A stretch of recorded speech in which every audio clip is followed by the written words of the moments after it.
Bem-vindos a esse lugar de acolhimento, informação e voz para você que vive todos os dias os desafios do neurodesenvolvimento. O que ninguém te conta, você vê aqui.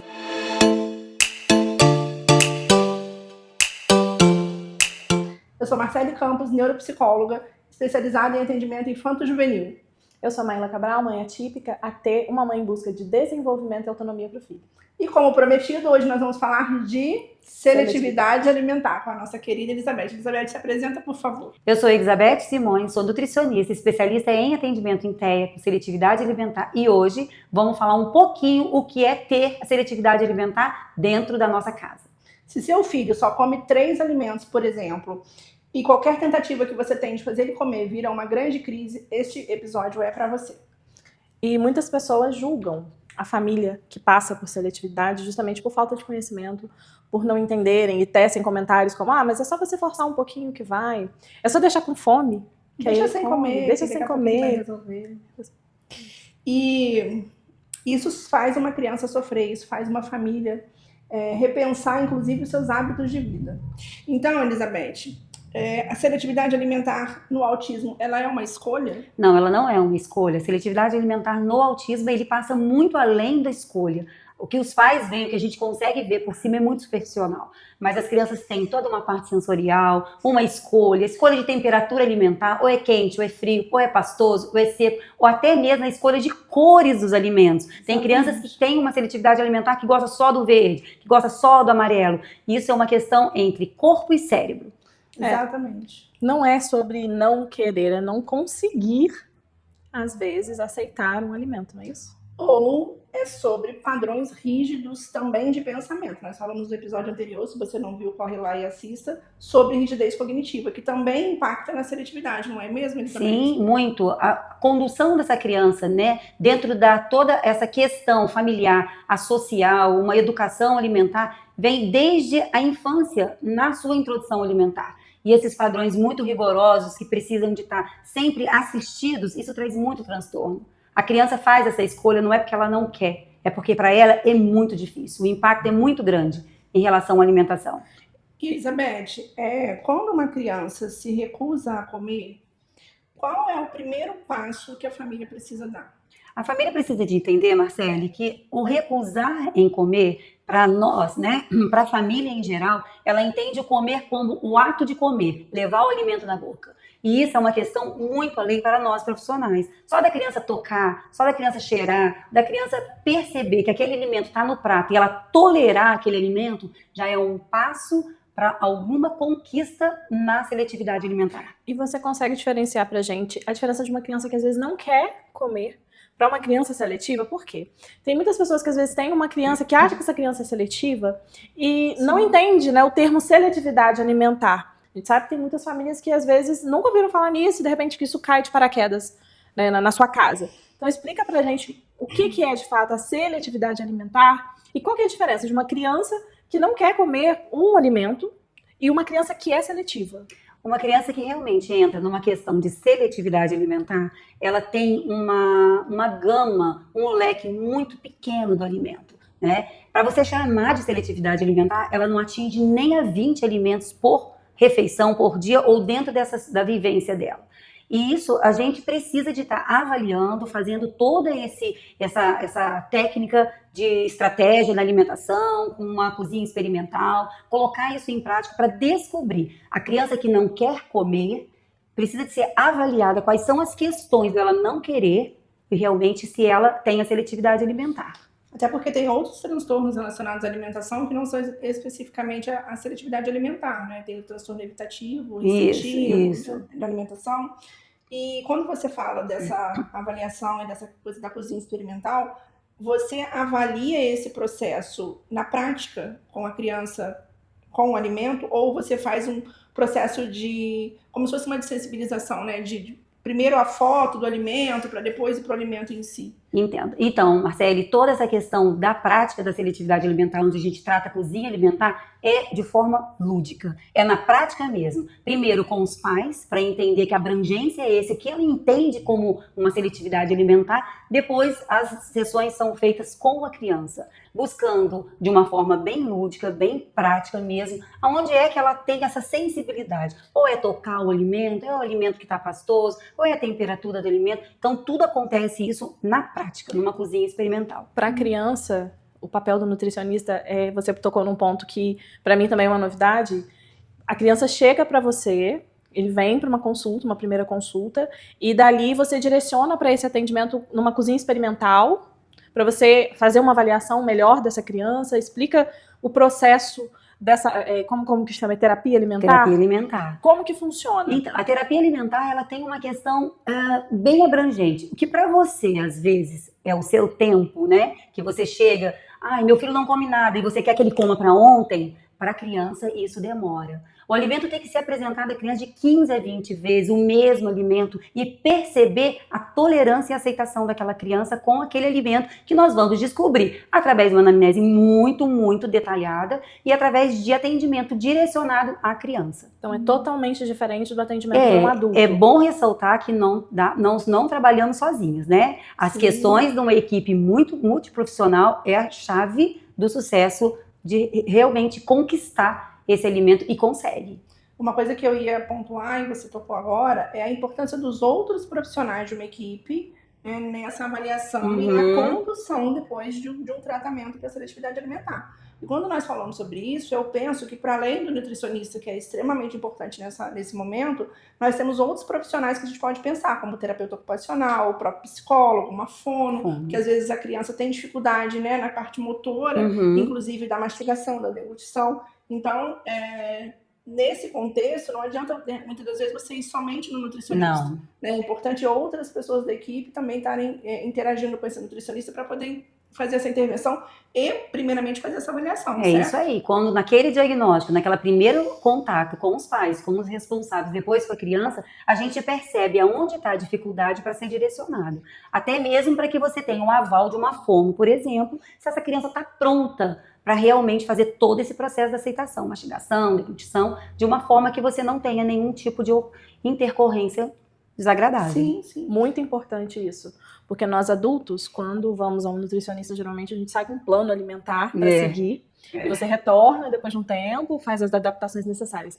E com a criança autista, é totalmente diferente. É totalmente diferente. Então, o papel da nutricionista, ele é muito diferente para a criança. Assim como a Marcele falou, é uma questão multidisciplinar. Mas eu achei muito interessante isso, desse olhar da nutrição, do nutricionista, ser muito diferente para a criança. Inserir essa criança na cozinha, junto com o nutricionista, que tem essa bagagem, é muito importante. Porque se você passa por isso, você não está exagerando. Se a sua criança tem uma dificuldade, você precisa de ajuda e de apoio de uma equipe que seja treinada, que seja preparada para isso. Até porque uma criança autista, ela precisa de uma preparação do ambiente que é diferente, muitas vezes, de uma criança típica. Não que a criança típica não precise dessa preparação, porque eu acredito que antecipação de rotina, previsibilidade é importante para qualquer criança. Mas no contexto da criança atípica, isso é muito importante. E aí eu penso, né, já vi o trabalho da Elizabeth, conheço um pouco, que há essa preparação, inclusive na sessão do atendimento mesmo do nutricionista. É diferente de uma nutricionista que não tem esse olhar para o desenvolvimento, certo, Elizabeth? Certíssimo. E vamos falar um pouco mais também sobre o não alimentar e o que pode causar. As deficiências das vitaminas que precisam ser avaliadas, as deficiências dos minerais, porque isso vai repercutir em toda a área da criança, a área cognitiva, que é muito importante para ela poder fazer esse desenvolvimento cognitivo também, ela precisa estar nutrida. E normalmente nutrição não tem a ver com quantidade alimentar, e sim que qualidade alimentar. Com a riqueza dos alimentos. Qualidade alimentar, isso aí. E se a gente quer começar a ajudar de verdade essa criança, o que a gente faz? Quais a primeira etapa ali?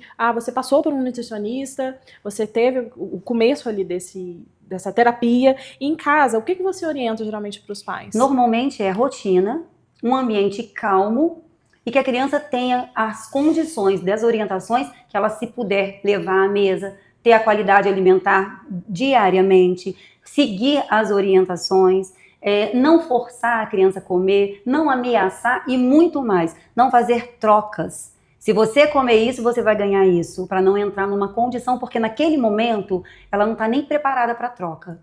A condição do TEA, ela está muito além dela querer comer. Para ela é muito difícil. Então, nós temos fatores relacionados à própria seletividade, como a Elizabeth disse, né? A criança que seleciona o alimento por cor, né? Por textura. Nós temos questões de rigidez cognitiva, que a gente já falou no nosso encontro anterior. E nós temos a questão da cultura familiar também, né, Elizabeth? Porque muitas das vezes a criança também está inserida numa cultura que acaba protegendo ela de alguma forma e viabilizando esse desenvolvimento da alimentação mais saudável, não no sentido de alimentação saudável que a gente conhece, mas no sentido de um percurso alimentar correto. Por exemplo, eu já peguei situações de crianças com 9, 10 anos que se alimentavam ainda de líquido, que a comida era batida ainda, e essa criança não tinha nenhum quadro atípico. Era uma questão de desenvolvimento e de organização familiar ali. E de, muitas das vezes, esse entendimento de que a criança precisa ser estimulada dessa forma correta a se alimentar da forma adequada. Eu vejo, inclusive, que muitas crianças autistas, eles têm apego à mamadeira.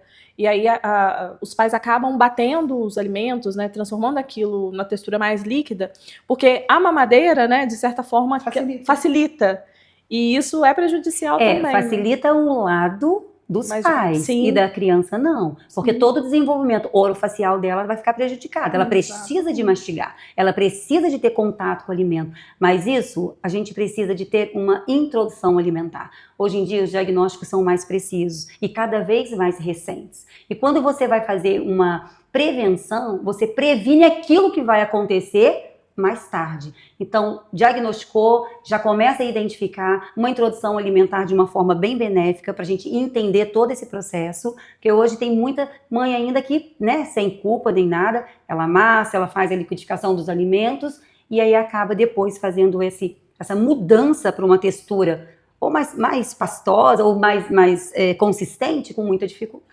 Não é julgar, porque nós como família, às vezes a gente no desespero, meu Deus, não come, o que eu vou fazer? E por não ter orientação correta, não ter conhecimento, acompanhamento, acaba fazendo da forma que a criança aceita. Ai, tá comendo. Pelo menos tá comendo. Pelo menos tá comendo. E você percebe o quê? Você já imagina para essa família, né, para você que é pai, que é mãe, que nutre, como você vai organizar uma viagem, como essa criança vai numa festinha, como é que tudo isso transforma. Então, realmente, às vezes, nós pais, a gente cede de um lado, mas não porque tá fazendo porque sabe que tá errado, é porque realmente cede até por amor. Sim, é desespero. Falta mesmo de conhecimento. Sim.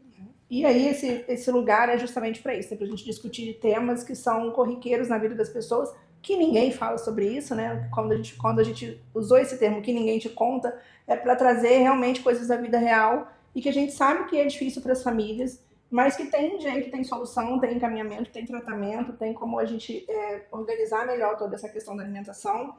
E, Elizabeth, qual seria, assim, o recado que você deixa para os pais com relação à criança que tem seletividade alimentar? Eu sei que você já falou muitas coisas, mas assim, deixa uma mensagem para as famílias, para gente. Então, acalme seu coração, que isso tem jeito. E como vai ser feito isso? Através de todo esse processo, um processo de entender o estágio que seu filho está, aonde é que nós podemos te ajudar. E isso, o recado é esse. Isso tem jeito, tem solução.